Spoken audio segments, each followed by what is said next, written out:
second workflow is focused on transitioning from whole group teacher facilitated discussion to small group student-led discussions. And I can share, I remember coming in as a young teacher wanting to have a lot of vibrant discussions with my students. Some of my favorite college classes were really those small group seminar classes where we spent a lot of time discussing texts and issues and topics.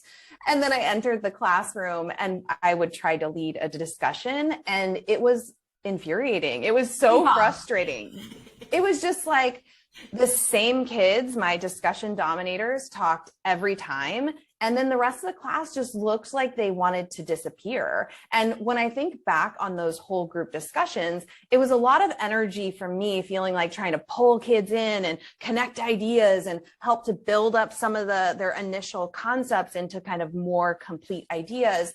And really, I realized I was doing all of the work or most of the work in those discussions. And actually, I was doing the most talking, because after a student would share an idea, I felt like I had to either affirm it, give, kind of add on to it, or correct a concept that might be a little off the mark. And so I was the one who was actually dominating the discussion. And as I said, it wasn't super rewarding because it wasn't an equitable discussion. Not everybody had an opportunity to have their voice heard. And when I think about it now, there's so many barriers to a real-time, rapid-fire whole group discussion. Right? Some kids need more time to process. Some kids might deal with social anxiety. And so I wasn't setting my class up for success, and I was exhausted.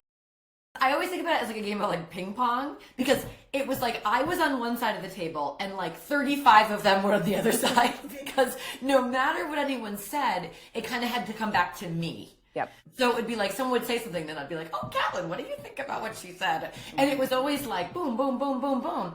And, so how do we shift that to having students have these discussions? The first thing is about co-creating norms with them. And we give lots of examples about how to do that, so they can decide what is a meaningful discussion for them. Providing a lot of scaffolds. So, protocols potentially for different types of discussions, things like sentence stems, maybe even role playing effective and ineffective discussions to make sure that students are prepared for that work. Giving them lots of options and choices for how they have those discussions. For example, it could be done online, it could be done and having a conversation together, and it could be a mix of both of those things.